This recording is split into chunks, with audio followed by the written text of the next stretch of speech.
Si vous avez 5 minutes devant vous, j'aimerais maintenant vous dire 2 mots à propos de la contraception et de l'avortement, et surtout de l'égoïsme qui en est le ressort foncier sous-jacent.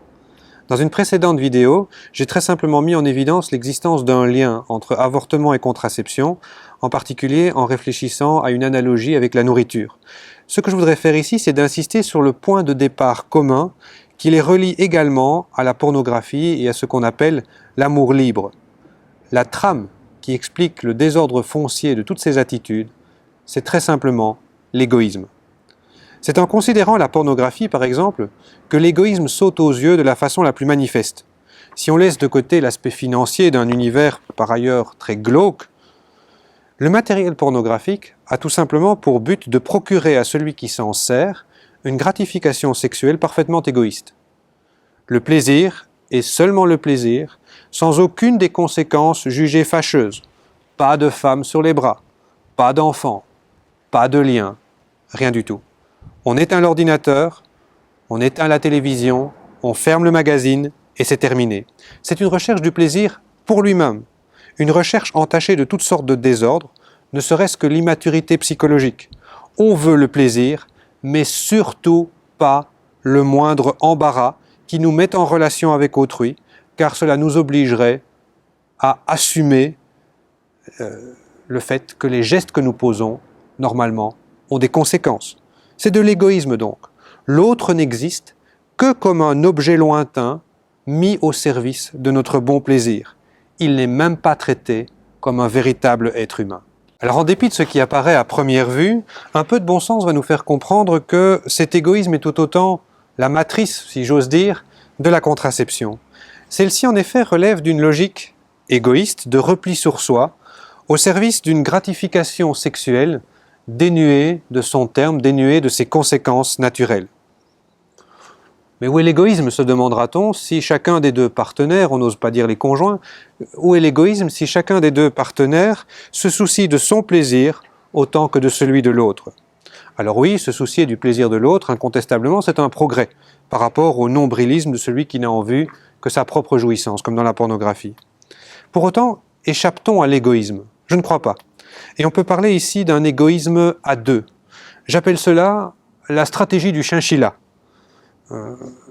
D'après ce que je lis à propos de ces petits animaux tout mignons dans un ancien livre d'histoire naturelle, qui nous dit ceci, je cite, « Ils semblent nés pour manger, pour dormir et pour s'aimer, mais ils font de l'égoïsme à deux, car leurs enfants ne sont pas compris dans leur affection. » Nous l'avons vu dans une autre vidéo, l'égoïsme étendu, si je puis dire, de la contraception, c'est la recherche en commun d'une gratification sexuelle qui biaise complètement avec la nature même de l'acte de chair, dont les conséquences possibles sont écartées comme s'il s'agissait d'un danger contre lequel il faut se protéger, une menace, une maladie ou que sais-je encore.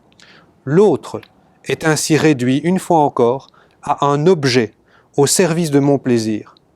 La nouveauté de la contraception par rapport à la pornographie, c'est bien sûr que j'accepte moi aussi de devenir un objet au service de la gratification égoïste de mon conjoint, de mon partenaire. Belle leçon d'humanité où chacun réduit son partenaire à un objet au service de sa jouissance, dénuée, exclusive de ses conséquences naturelles. Alors bien entendu, c'est encore la même situation qu'on va retrouver avec l'avortement. L'État belge, par exemple, fournit des statistiques officielles relatives aux motifs invoqués en vue d'un avortement. Ces statistiques sont fournies par un organisme pompeusement nommé Commission nationale d'évaluation des interruptions de grossesse. D'éventuels soucis de santé pour la mère ou pour l'enfant à naître sont évoqués dans une très petite minorité des cas, 3 ou 4% tout au plus. Encore ne s'agit-il parfois que de risques entendus dans un sens très très large. Par exemple, si j'ai un enfant, je risque la dépression. Voilà qui rentre aussi en considération dans ces 3 ou 4 petits pourcents. Alors, vous pouvez bien sûr, chacun peut le faire, aller voir ces statistiques qui sont disponibles, qui sont fournies par l'État belge.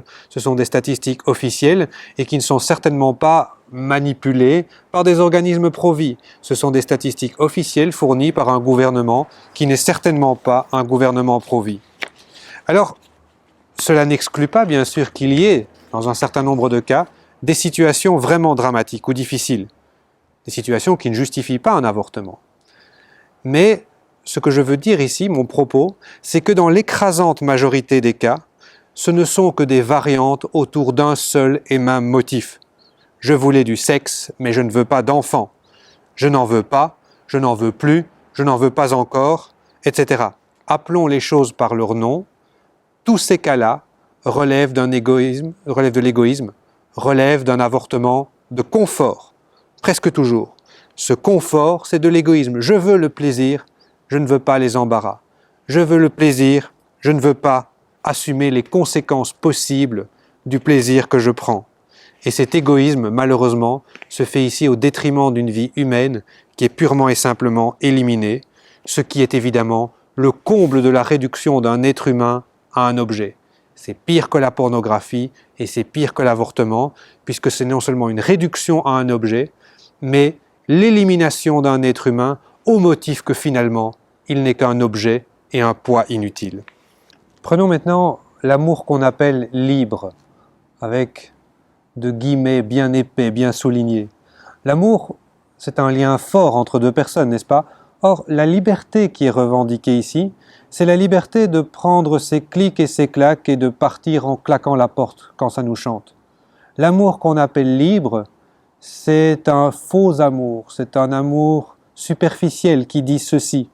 Je t'aime, mais je t'aime trop peu pour m'engager avec toi sur le long terme. Je t'aime, mais je t'aime seulement pour le moment et à ma façon.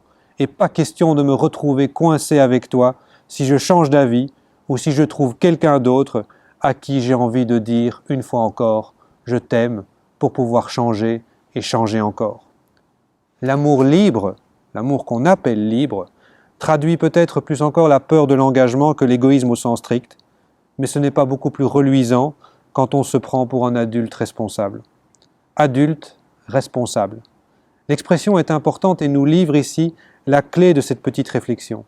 Un adulte responsable, c'est une personne capable d'assumer la responsabilité des actes qu'elle pose, c'est-à-dire d'assumer, d'embrasser les conséquences qui découlent des actes qu'elle a choisi de poser, même si ce n'est pas toujours facile, même si ce n'est pas toujours agréable. Mais refuser cela, refuser d'assumer les conséquences naturelles des actes que l'on pose, c'est s'enfermer dans une posture égoïste de repli sur soi. La question, je crois, est suffisamment importante pour que l'on y réfléchisse en prenant pour cela 5 petites minutes de notre temps.